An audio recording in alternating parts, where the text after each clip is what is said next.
नमस्कार, मी अक्षता. आपण पाहत आहात मुंबई आउटलुक. हिंदू धर्मातला सगळ्यात महत्त्वाचा सण असं ज्याला म्हटलं जातं तो म्हणजे गुढीपाडवा. आणि यंदा गुढीपाडवा जो आहे तो 19 मार्चला आलाय. त्यामुळं या गुढीपाडव्याचं एक विशेष असं महत्त्व आहे, कारण की 3.5 शुभ मुहूर्तांपैकी गुढीपाडवा एक मुहूर्त आहे. आणि यंदा अमावास्या देखील गुढीपाडव्यालाच आली आहे. त्यामुळे लोकांच्या मनात अनेक असे संभ्रम आहेत गुढीपाडव्याविषयी. आज याच विषयावरती आपण सरांकडून मार्गदर्शन घेणार आहोत. आपल्या सोबत सध्या आहेत सोमन दाखरू सर, जे की खगोल अभ्यासक आणि पंचांगकर्ते आहेत. सर, आपलं मुंबई आउटलुक मध्ये खूप खूप स्वागत. नमस्कार. गुढीपाडव्याच्या प्रथम शुभेच्छा देतो सर्वांना. धन्यवाद. धन्यवाद सर. सर, पहिलं तर मला हे तुमच्याकडून जाणून घ्यायचंय की लोकांच्या मनात वेगवेगळे संभ्रम असतात गुढीपाडव्याविषयी. नेमका आपण गुढीपाडवा का साजरा करतो, ते जरा सांगा. गुढीपाडवा हं, हा मराठी नववर्ष, हिंदू नववर्षाचा पहिला दिवस आहे. हं, चैत्र शुक्ल प्रतिपदा. आता हं, हे का सुरुवात झाली, कशी सुरुवात झाली, तर ब्रह्मदेवानं हं, याच दिवशी सृष्टी निर्माण केली, तेव्हा हं. सृष्टीचा वाढदिवस हे म्हटलं तरी चालेल. नंतर अच्छा. प्रभू रामचंद्रांनी दुष्ट रावणाचा वध करून ते अयोध्येत परत आले, तेव्हा हं, लोकांनी गुढ्या तोरणं उभारून त्यांचं स्वागत केलं. तो हं, गुढीपाडव्याचा दिवस होता. त्यानंतर शालिवाहन राजा होता, त्यांनी हं, शकांचा पराभव केला आणि आपली हं, कालगणना सुरू केली. आता हं, इथे बघा, शालिवाहन राजा किती उदार आहे बघा. भारतीय संस्कृतीचं दर्शन हं, इथे हं, घडतं की ज्यांनी विजय मिळवला तो शालिवाहन राजा, त्यांनी नाव दिलं शका आपल्या कालगणनेला शालिवाहन. हं, आणि हं, ज्यांचा पराभव केला त्यांचं पण नाव लिहिलं शके. तर हं, शालिवाहन शके 1948 उद्यापासून, गुढीपाडव्यापासून सुरू होत आहे चैत्र शुक्ल प्रतिपदा. हं, परंतु इथे बघा, या दिवशी अमावास्या आहे सकाळी. हं, आता अमावास्या, फाल्गुन कृष्ण अमावास्या सकाळी 6:53 गुरुवारी समाप्त होते आणि नंतर चैत्र शुक्ल प्रतिपदा सुरू होते, गुढीपाडव्याचा दिवस. आणि परंतु चैत्र शुक्ल प्रतिपदा ही क्षय तिथी आहे यावर्षी. आता क्षय तिथी म्हणजे काय? जी तिथी सूर्योदयाला नसते कोणत्याही दिवशी, त्या तिथीला क्षय तिथी म्हणतात. तशी वृद्धी तिथी पण असते, की एक हं, तिथी 2 दिवस लगतच्या सूर्योदयाला असते, त्याला वृद्धी तिथी म्हणतात. हे पंचांगामध्ये, कॅलेंडरमध्ये, दिनदर्शिकेत लिहिलेलं असतं. परंतु हं, ही चैत्र शुक्ल प्रतिपदा ही क्षय तिथी आहे आणि ती सकाळी 6:53 अमावास्या संपली की सुरू होणार आहे. म्हणून यावर्षी गुरुवारी सकाळी 6:53 नंतरच गुढी उभारायची आहे. चैत्र शुक्ल प्रतिपदा सुरुवात होते, त्यामुळे नवीन हं. वर्षाचा आरंभ गुरुवारी सकाळी 6:53 नंतर करायचा आहे. आणि गुढीपाडवा हा 3.5 मुहूर्तातील दिवस, सणाचा बरोबर. दिवस, आनंदाचा हं, दिवस हा हं, महत्वाचा आहे. तेव्हा हं, गुरुवारी गुढीपाडव्याच्या दिवशी शालिवाहन शक 1949 पराभव नाम संवत्सराचा प्रारंभ होतोय आणि हं, हा 3.5 मुहूर्तातील शुभ दिवस आहे. हं. सर, हा जो गुढी उभारण्याचा मुहूर्त असणार आहे तो किती वेळ असणार आहे? म्हणजे 6:53 हा सुरू होईल आणि पुढे हो. किती वेळ असेल? हा चांगला प्रश्न विचारलाय. बघा, नेहमी आपण काय करतो, गुढीपाडव्याच्या दिवशी सूर्योदय झाला की गुढी उभारतो, बरोबर. सूर्योदयानंतर. हं, पण यावेळी सूर्योदयाच्या नंतर उभारायची नाहीये, तर हं, 6:53 अमावास्या संपली की हं, मगच गुढी उभारायची आहे. हं, अर्थात गुढी सूर्योदयापासून मध्यान्ह कालापर्यंत दुपारी 12, 12:30, 1 वाजेपर्यंत उभारायची आहे हं, आणि हं, सूर्यास्तापूर्वी ती उतारायची आहे. गुढी हं, म्हणजे काय? गुढी म्हणजे ब्रह्मध्वज, हा हं, विजय ध्वज आहे. आणि हं, म्हणून गुढीचं महत्व आहे. स्वागत करायचं एखाद्याचं नवीन वर्षाचं, ते हं, आनंदानं असं करायचं आहे, म्हणून महत्व हं, आहे. अर्थात क्षयतिथी जी आलेली आहे ती काही नवीन नाही, याच वर्षी आली असं नाही, हं, कधीतरी येते. यापूर्वी 28 मार्च 2017ला अशी स्थिती आली होती. सकाळी अमावास्या संपल्यानंतर गुढीपाडवा साजरा करायचा होता. यावर्षी तसं आहे. आणि याच्यानंतर पुन्हा 10 एप्रिल 2032, म्हणजे आणखी हं, 6 वर्षांनी अशी स्थिती येणार आहे, की बुवा फाल्गुन अमावास्या पूर्ण झाली की नंतरच गुढी उभारायची. चैत्र शुक्ल प्रतिपदा सुरू होणार आहे. हं, हं, चैत्र शुक्ल प्रतिपदा क्षय तिथी असणार आहे 2032 मध्ये, याच्यानंतर. हं. तेव्हा अच्छा. यावर्षी गुढीपाडवा सकाळी 6:53 गुढी उभारायची. अभ्यंग स्नान प्रथम करायचं. अभ्यंग स्नान आणि हम्म. थंडीचे दिवस असतात. अभ्यंग स्नानाला खूप महत्व आहे. त्वचा आपली तेजदार होते, स्नायू बळकट होतात. अभ्यंग स्नान सांगितलंय. स्नान करायचं, गुढी उभारायची आणि रांगोळी काढायची. रांगोळी काढून अभ्यंग अभ्यंग स्नान नेमकं काय? म्हणजे स्नान आपण करतोच, पण काय हा वेगळं अभ्यंग असतं अभ्यंग स्नानात गुढीपाडव्याच्या दिवशी? आपल्याकडे सणांच्या दिवशी प्रत्येक सणाचे अभ्यंग स्थान सांगितलंय. कारण हम्म. आयुर्वेदामध्ये महत्वाचं आहे. म्हणजे हम्म. तेलाने शरीराला मसाज करायचा, सुगंधी हम्म. तेलाने, आणि हम्म. नंतर गरम पाण्याने स्नान करायचं. म्हणजे बघा, हम्म. थंडीच्या दिवसामध्ये त्वचा जी कोरडी पडते, अभ्यंग स्नानाने तेल तूप लावल्यानंतर, सुगंधी तेल लावल्यानंतर हम्म. त्वचा तजेलदार दिसते आणि स्नायू बळकट होतात. अशा हम्म. रीतीनं करायचं, मग गरम पाणी स्नान करायचं. हे अभ्यंग स्नान. त्याला उटीन लावायचं. आपल्याला आठवत असेल, दिवाळीमध्ये सुद्धा आपण अभ्यंग स्नान करतो हो. नरक हो. चतुर्दशीच्या हम्म. दिवशी. तसं हम्म. गुढीपाडव्याला अभ्यंग स्नान करायचंय. आणखी हम्म. महत्वाची गोष्ट, गुढी उभारायची आहे. हम्म. आणि विशेषतः कडुनिंब जे आहे, कडुनिंब भक्षण करायचंय. कारण हम्म. कडुनिंब, कडू हा शब्द आहे त्याच्यामध्ये, परंतु ते आयुर्वेदिक औषधी आहे. त्यामुळे हम्म. कडुनिंबाची कोवळी पानं हम्म. ही त्याच्यामध्ये जिरं वगैरे काही गोष्टी आहेत त्या हम्म. घालून त्या प्राशन करायच्या, त्या खायच्या. म्हणजे आरोग्य वर्षभर चांगलं राहतं. गुढीपाडवा म्हणजे 3:30 पहिल्या मुहूर्तातून. दिवसाची सुरुवातच एका चांगल्या गोष्टीने, एका चांगल्या सवयीने आपण करतो. हो, बरोबर आहे. 3:30 मुहूर्तातील हा दिवस, या हम्म. दिवशी आनंद निर्माण करायचा आपल्या जीवनामध्ये. आणखी एक हम्म. महत्वाची गोष्ट आहे, इतरांना मदत करायची, गरिबांना मदत करायची, सामाजिक हम्म. संस्थांना दान करायचं. लक्षात हम्म. ठेवा, इतरांना आनंदित करताना आपल्याला आनंद व्हायला पाहिजे. हो. हो. आपल्या सनातन वैदिक धर्माची शिकवण काय आहे? माणसानं माणसाची माणसासारखं वागायचं आणि हे हम्म. सगळं भक्तीने करायचंय बघा. पाण्यामध्ये भक्ती मिसळली की तीर्थ होतं, आहे की नाही? हो. अन्नामध्ये भक्ती मिसळली की प्रसाद बनतो. कामामध्ये भक्ती मिसळली की सेवा बनते. तसं सत्कर्म या दिवशी करायचं. मौल्यवान वस्तूची खरेदी या दिवशी करायची. आनंद करायचा आणि गरीब लोकांना, संस्थांना, या हम्म. शिक्षण देणाऱ्या संस्थात, त्यांना मदत करायची. तसंच हम्म. या दिवशी शोभायात्रा काढली जाते. भारतीय संस्कृतीचं दर्शन लोकांना घडावं, राष्ट्रप्रेम निर्माण व्हावं, एकतेची भावना निर्माण व्हावी, अशी शोभायात्रेमध्ये बघा अनेक रथ असतात आणि त्याच्यामध्ये हा संदेश लोकांना दिला जातो. गेल्या 50 वर्षापासून शोभायात्रेची पद्धत सुरू झालेली आहे. हम्म. हम्म. हम्म. सर, आता नवीन वर्ष सुरू होतंय उद्यापासून खऱ्या अर्थानं.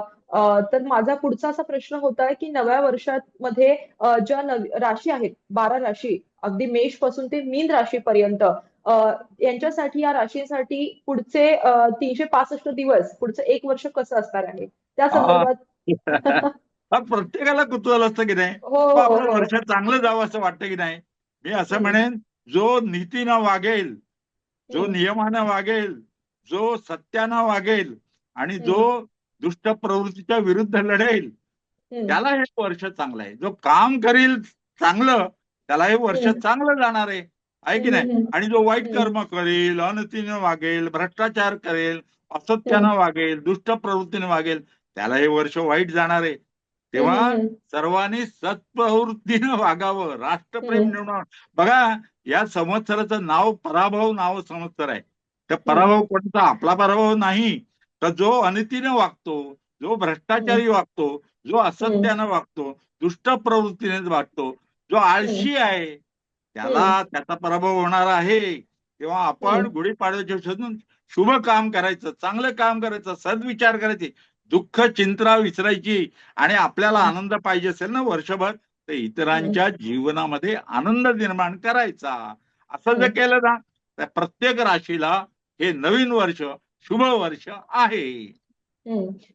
सर, आता आपण गुढीपाडवा उद्या साजरा करतोय. मात्र आखाती देशांमध्ये पाहिलं तर सध्या एक वॉर सुरू आहे. तिसऱ्या महायुद्धाकडे देश चाललाय की काय असं देखील म्हटलं जातंय. आणि सध्या एकंदरीत आपल्या देशाची व्यवस्था पाहिली, आर्थिक समीकरणं असतील, ती कुठेतरी बिघडताना दिसतात आहे. त्याविषयी काय सांगाल, की पुढचं हे वर्ष कसं असणार आहे?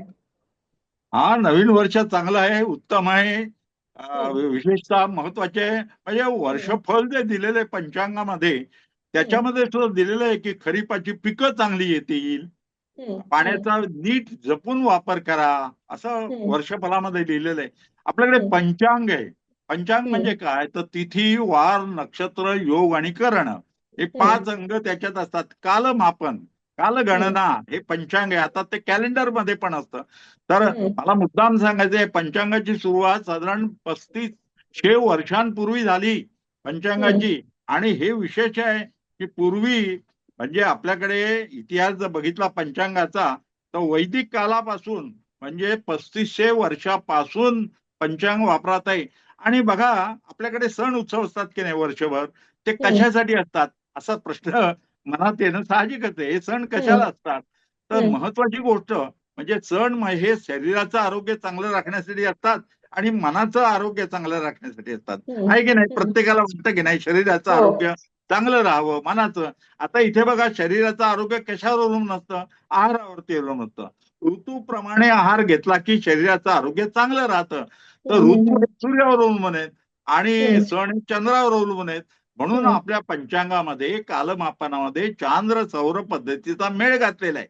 म्हणून मीन हम्म. राशीत सूर्य असताना ज्या चांद्र महिन्याचा प्रारंभ होईल त्याला चैत्र म्हणायचं. मेष राशीत सूर्य असताना ज्या चांद्र त्याला वैशाख म्हणायचं.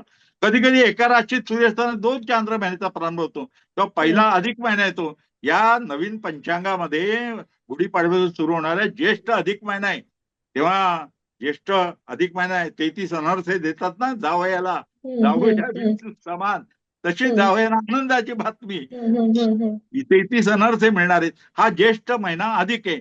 या वर्षीचे पंचांग आहे ना, तर 13 महिन्यांचं आहे.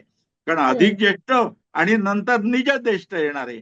असं साधारण 3-1 वर्षांनी येतं. कालगणना चांद्र सौर पद्धतीचा आधारलेली आहे. आणि बघा, पावसाळ्यात मध्ये श्रावण महिना येतो उपवासाचा. डायटिंग हम्म. करतो ना आपण, उपवास म्हणजे डायटिंग.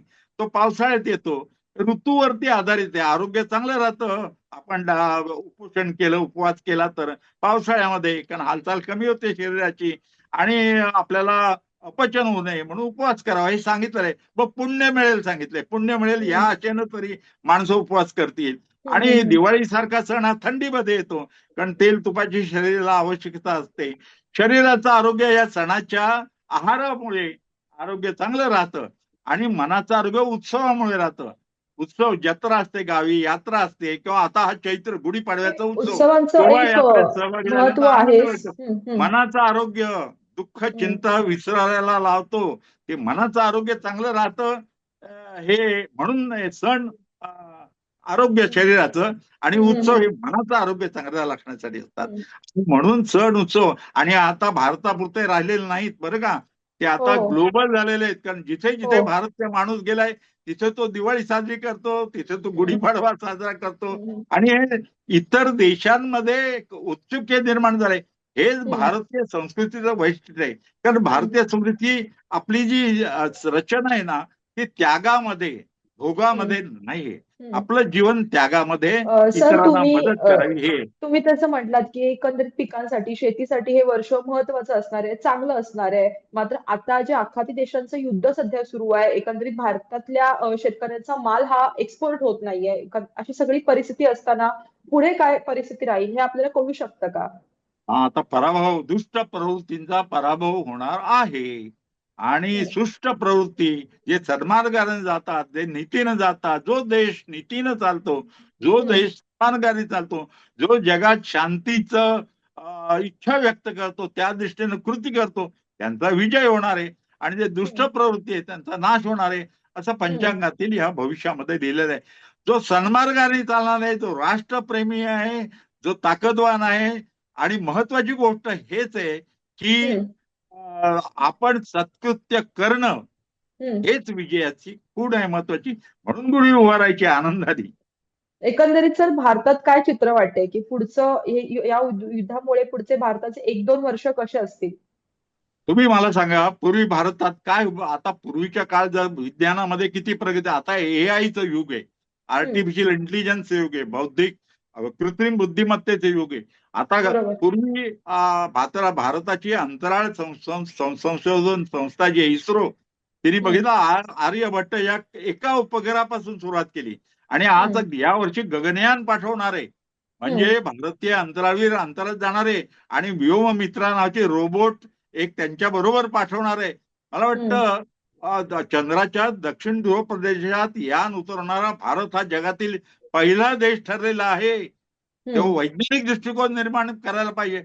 आपलं भविष्यापेक्षा राष्ट्राचं भविष्य जास्त हम्म, महत्वाचं आहे हम्म, आणि त्याच्यासाठी राष्ट्रप्रेम निर्माण होणं, हम्म, नीतीनं राहणं हम्म, आणि दुसऱ्याच्या जीवनात आनंद निर्माण करणं हे जीवनाचं सार्थक आहे. आणि हम्म, हम्म, गुढीपाडव्यासाठी त्यामुळे आपण एकमेकांना शुभेच्छा ज्या देतो, मौल्यवान हम्म, वस्तूची खरेदी करताना सुद्धा आपल्याला जरूर आहे का त्या वस्तूची? हम्म, उगाचच हम्म. खर्च आपल्याला माहिती आहे. अनेक काही लोक या लोकांना दिवशी पिण्याचं पाणी वेगवेगळ्या मिळत नाही. गोष्टी खरेदी करतात आणि नेमकं सणासुदीलाच किंवा गुढीपाडव्यालाच ज्या वस्तूंच्या किमती असतात त्या जास्त किमतीत विकल्या जातात. ते सुद्धा एक तुम्ही आता मुद्दा एक मांडलात की खर्च जास्त होतो या दिवशी. बघा, आपण जर बघितले तर असमानता आहे. काही हम्म, लोकांना हम्म, पिण्याचं पाणी मिळत नाही, साधी बरोबर. गोष्ट अन्न हम्म, मिळत नाही. हम्म, त्यांचा विचार करायला पाहिजे. आपला देश सामर्थ्यवान बनवायचा असेल तर सर्व जनता सुखी व्हायला पाहिजे. म्हणून हम्म, ज्यांच्याकडे आहे, म्हणून बघा, यज्ञ तप आणि दान हे भारतीय संस्कृतीमध्ये सांगितलंय. यज्ञ हम्म, म्हणजे काय? कर्म यज्ञ. कर्म काम करा, कर्तव्य कर्म आहे ते करा. आणि तप म्हणजे काय? मेहनत करा. हम्म, मेहनत करा. आयतं फुकट काहीही घेऊ नका. मेहनत हम्म, करा. आणि हम्म, दान म्हणजे डोनेशन नव्हे. डोनेशन मध्ये काय असतं? काय दिलं, कुणी दिलं, हम्म. हे जाहीर केलं जातं. पाहिलं दान जातं बरोबर. गुप्त ठेवायचं हम्म, असतं. एका हाताने हम्म, दिलेलं दान दुसऱ्या हाताला कळता कामा नये. हे बरोबर. भारतीय हम्म, संस्कृती आहे. आणि तुम्हाला सांगतो, आज जगामध्ये भारतीय संस्कृतीचा अभ्यास करता आहेत आणि हम्म, भारतच देश सामर्थ्यवान जगात बनणार आहे. हम्म, डॉक्टर अब्दुल कलाम म्हणाले होते की माझं पुढच्या पिढीकडे लक्ष आहे. हम्म, वैज्ञानिक दृष्टिकोन बाणवला पाहिजे. हम्म, अंधश्रद्धा मनातील काढून टाकल्या पाहिजेत. हम्म, कार्यकारण भाव प्रत्येक गोष्टीचा समजून घेतला पाहिजे हम्म, आणि हम्म, वैज्ञानिक दृष्टिकोन निर्माण होणं हे महत्वाचं आहे. आणि हम्म, भारतामध्ये भावी शास्त्रज्ञ निर्माण व्हायला पाहिजेत. म्हणून आम्ही खगोल अभ्यासक, आकाश दर्शनाचे कार्यक्रम करतो. हम्म, तरुण पिढीला या निमित्तानं वैज्ञानिक दृष्टिकोन निर्माण करतो समाजामध्ये. आणि महत्वाची गोष्ट म्हणजे वैज्ञानिकडे, संशोधन कार्याकडे प्रवृत्त मुलांना करायला पाहिजे. हे हम्म. महत्वाचं आहे. तर तुम्ही एक पंचांगकर्ते आहात आणि तुम्ही एक खगोल अभ्यासक सुद्धा आहात. पण तुम्ही जो आता मुद्दा मांडला वैज्ञानिक दृष्टिकोन असायला पाहिजे तो कुठेतरी दिसत नाही. कारण की तुम्ही जसं म्हटलात की अंधश्रद्धा सध्या पसरवली जाते ज्योतिष विद्याच्या माध्यमातून. आता हा मुद्दा काढला जायचा मला देखील उत्सुकता आहे कारण की सध्या आपण फोन उघडला तर आपल्याला वेगवेगळे ऍप्स दिसतात जे ज्योतिष असतात ते वेगळ्या माध्यमातून सांगतात की आम्ही तुमचे तुमचे प्रश्न सांगा म्हणजे एकंदरीत ज्योतिषी आणि त्यांना असं दाखवलं जातं की ते देव आहेत म्हणजे ते आपले सगळे प्रश्न सोडवू शकतात. त्यांना असं प्रेझेंट केलं जातं. एक चांगला प्रश्न अंधश्रद्धा विचारला आहे. पसरवण्याचं खूप मोठं सध्या एक चांगला काम लोक प्रश्न, चांगला करतात आहेत. विचारलाय. हम्म. तुमच्या प्रश्न मी एका वाक्यात सांगेन पुन्हा. जी. माणसाचे हम्म. जीवन ग्रहावरती अवलंबून असतं का, असा प्रश्न हम्म. सामान्य माणसाला वाटणं साहजिकच आहे. बरोबर. हो, मी हो. म्हणेन ग्रहांवरतीच माणसाचं जीवन अवलंबून असतं. पण हम्म. आकाशातील ग्रहांवर नव्हे, तर माणसाचे मनातील ग्रह, आग्रह, हम्म. विग्रह, हम्म. दुराग्रह, निग्रह, हम्म. हम्म. माणूस 99.99% आपणच जबाबदार असतो आपल्या भविष्याला. आपण हम्म. चांगलं काम केलं, मेहनत केली हम्म. की आपल्याला हम्म. चांगलं यश मिळणार. बघा, हम्म. आपल्या हातात काय आहे? पण आपण आपल्याला दोष देत नाही. शनीला दोष देतो किंवा गुरुला दोष देतो. शनीच हे खराब मग आहे सगळं माझा. विज्ञान. आता असं बोललं साधं जातं. सूर्यग्रहण हम्म. असो, चंद्रग्रहण असो, हम्म. पूर्वीच्या समजुती होत्या. ग्रहण म्हणजे हम्म. वाईट आहे, हम्म. खगोलशास्त्रातील गोष्ट. पण आता हम्म. कळलेलं आहे ग्रहणामध्ये काही हम्म. वातावरण अशुद्ध होत नाही. तो हम्म. ग्रहण हम्म. हम्म. बघितलं पाहिजे आणि हम्म. ग्रहण कसं होतं हे समजून घ्यायला पाहिजे. हे विज्ञान समजून घ्यायला पाहिजे. प्रत्येक गोष्टीचा कार्यकारण भाव समजून घ्यायला पाहिजे. हम्म. पंचांग म्हणजे भविष्य नव्हे, पंचांग हम्म. म्हणजे फलज्योतिष नव्हे, पंचांग हम्म. म्हणजे खगोलगणित. हे आकाशामध्ये ह्या जे ग्रहगोल आहेत, आपली सृष्टी जी आहे, तर ती कशी निर्माण झाली, हम्म. सूर्यमाला, आकाशगंगा, हे सगळं समजून घेणं हे खगोलशास्त्र. आणि हम्म. ते आज पुढचा विद्यार्थी जो आज शाळेत शिकणारा, त्याला जिज्ञासा आहे, कुतूहल आहे, विज्ञानाची आवड आहे. फक्त हम्म. विज्ञानाची कार्यकारण भाव समजून प्रत्येक गोष्टीचा करार घ्यायला पाहिजे. आणि ते त्या दृष्टीनं सण उत्सव हे सुद्धा ह्याच्या मागे विज्ञान आहे. ऋतूप्रमाणे हम्म. आहार घेणं आहे की नाही.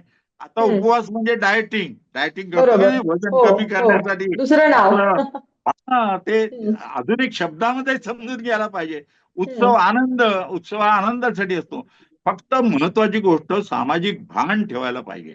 म्हणजे हम्म, आपण खरं सांगायचं ना, तर आपण गोकुळाष्टमीला दहीहंडी करतो, ठीक आहे, हरकत नाही करायला. पण त्याच्या मागे कार्यकारण भाव काय आहे? तर त्याच्यामध्ये मॅनेजमेंटचं तत्व आहे, लिडरशिप आहे, सगळ्यांना समजून घेणं, हम्म, ताकद हम्म, हे हम्म, आहे. आणि कृष्णाने केवळ दहीहंडी केली नाही, भगवद्गीता सांगितली.